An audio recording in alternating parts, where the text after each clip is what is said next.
Талашсыз Жүсіп Абдрахманов атабыз Кудайдын назарына илинген, көкүрөгү тунук, акылга март, энергияга бай инсандардын катарына кирет. Өткөл деп коюшкан коогалаңдуу мезгилде андай адамдарга да Кудайым тараптан дээринде мекен үчүн жанып күйүү жана ошого жараша акыл эс, баам, парасат, ыйман, баатырдык, мекенчилдик деген сыпаттарды берип коет экен.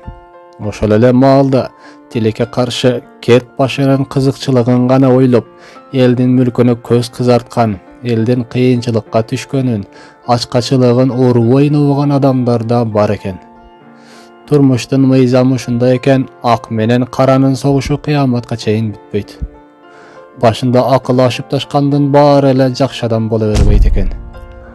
Ошол айтылган кара фигуралар өз кызыкчылыгы үчүн мамлекеттин тагдырын шахматтай эле ойноп, аларга жолтоо болгондорду жолунан ары сүрүп, оюндан чыгарууга аракет кылышат.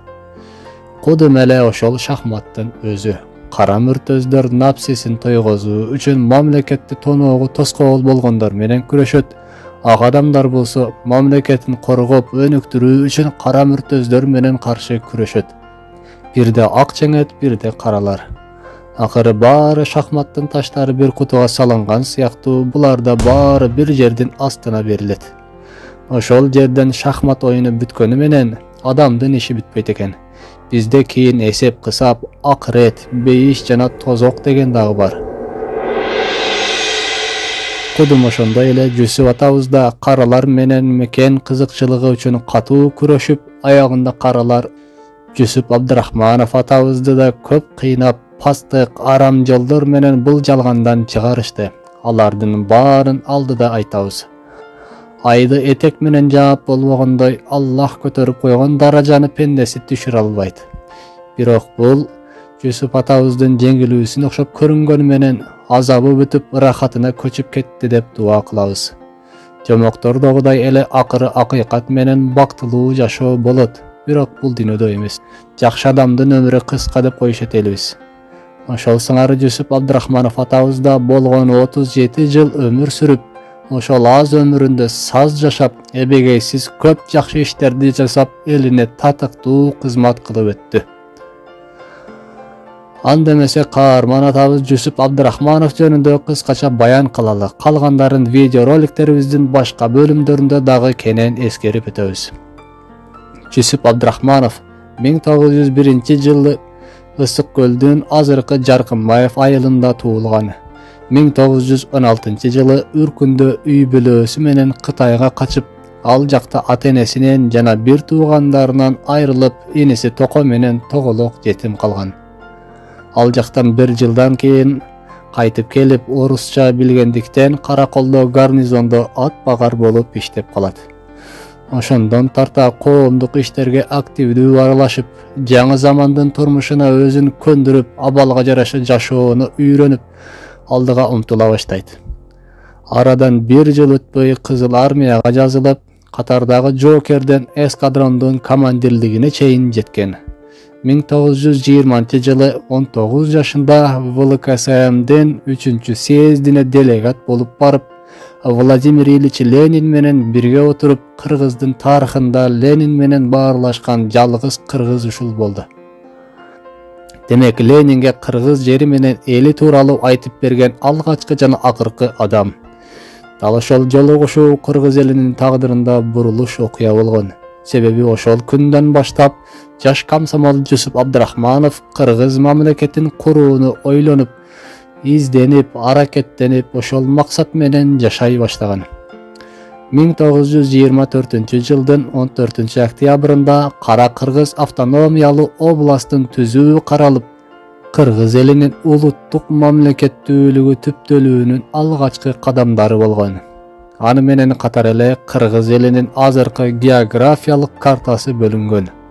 Мамлекеттин түптөлүүсү чечилип жаткандагы ошол тарыхый окуяга Жүсүп Абдрахманов баштаган лидерлер катуу аракет менен мекен алдындагы милдеттерин мыкты аткарып жатышкан. 1932-33 жылдардагы ачкачылыкта мурда Үркүндү 42% жоготкон кыргыз эли экинчи Үркүндү көтөрө албайт деп катуу корккон Жүсүп Абдрахманов кыргыз элин сактап калуу максатында Москвадан келген көрсөтмөлөргө карабастан дандын жана эттин планын 30% гана тапшырып, өз өмүрүн тобокелчиликке салып, өз элин ачарчылыктан сактап калган. Ошол жылдары Казакстанда 4 миллиондон ашуун казак элинин жарымы кырылып калган. Ошол убактарда Казакстан аймагынан 100 000, Сибирден 30 000 адам кыргыз элине баш калкалап келген. Бечарага бел, карыпка караан болгон кыргыз эли аларга колунан келген туугандык жардамын беришкен.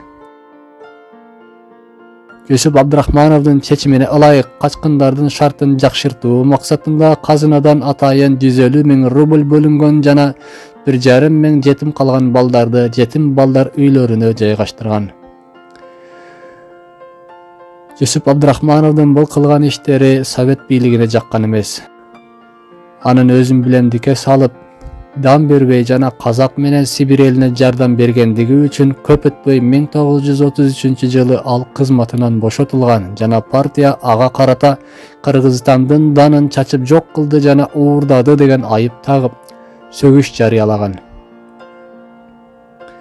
Анын күндөлүгүндөгү жазууларга ылайык ал алгач Баялы Исакеев атабыз менен кеңешип, элди Казакстандагыдай абалга жеткиргенден көрө план аткарбай кызматтан кетүүгө даярбыз деген чечим кабыл алышкан экен. Ошентип 1933 жылы кызматтан бошотулгандан кийин Жүсүп Абдрахмановду Самарага, андан кийин Оренбургка сүргүнгө айдаган. 1937 жылдын 4 апрелинде Оренбургтагы үйүнөн кармап аны камакка алышкан. Жүсүп Абдрахмановду түрмөдө 6 ай бою суракка алышкан. Ага өзгөчө ыкмаларды жана кыйноолорду колдонуп, кээ бир кагаздарга кол коюуга мажбур кылышкан. Кийин ошол кыйноолор менен коюлган колдорду мажбурлап коюшканын айтса да, анын сөзүн эсепке алышкан эмес. Ошол 6 айдан соң 1937 жылдын күз мезгилинде Фрунзе шаарындагы НКВДнын түрмөканасына которулган. Ага төмөндөгүдөй айыптар коюлган. Оңчул троцкист уюму менен биргеликте Совет бийлигин кулатууга аракет жасаган жана Кыргызстанды СССРден бөлүп чыгууну көздөгөн. Англиянын колдоосу менен антисоветтик террордук диверсиялык ишмердүүлүк жүргүзгөнү айып тагылган. Буга кошумча пантүркчүлөр менен да байланышы бар жана Алаш Ордо партиясынын мүчөсү, Социал Туран партиясынын негиздөөчүсү деген айып тагылган. Андан соң 1938 жылы 5 ноябрь күнү кээ бир маалыматтарга караганда булардын акыйкат чечим чыгуусуна көзү жетпей баары бир өлтүрүлүп кетээрин сезгендиктен болсо керек, сурак алган террорчуну чаап жибергендиги үчүн ошол жерде күзөтчүлөр тарабынан Жүсүп Абдрахманов атып өлтүрүлгөн деген божомолдор бар. Аны менен бирге отурган Бектурсуновдун айтуусунда Жүсүп Абдрахмановду канчалык кыйноого алышса да, максатташ жана пикирлеш болгон бир адамды да саткан эмес. Ошол учурда 4, 5, 6 ноябрь күндөрү Кыргызстандын чарбалык жана саясий, маданий жана илимий кыргыздын каймагы болгон 137 адам атылган.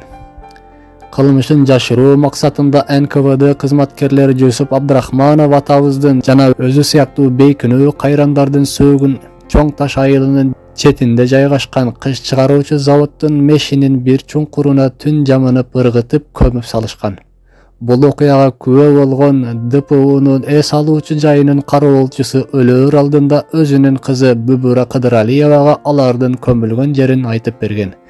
53 жылдан кийин гана Бүбүра апанын көрсөтмөсү менен атылгандардын сөөктөрү табылып, азыркы Ата бейт комплексине жерге берилген.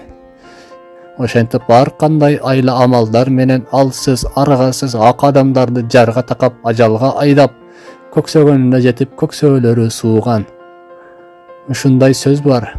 Куруган бийлик башкарууну кара жексүрткүчтүн колуна карматса, революция өз балдарын өзү жейт. Бул сөз тарыхта канча жолу өз далилин көрсөттү. Кыңгырыш 40 жылда билинет дейт кыргызда. Ошондой да болду. Жарым кылымдан соң алардын атылып көмүлгөн жеринен сөөктөрү табылды. Эртеси 1991 жылдын 31 августунда Кыргызстан өзүнүн көз карандысыз эгемен республика экендигин жарыялаган.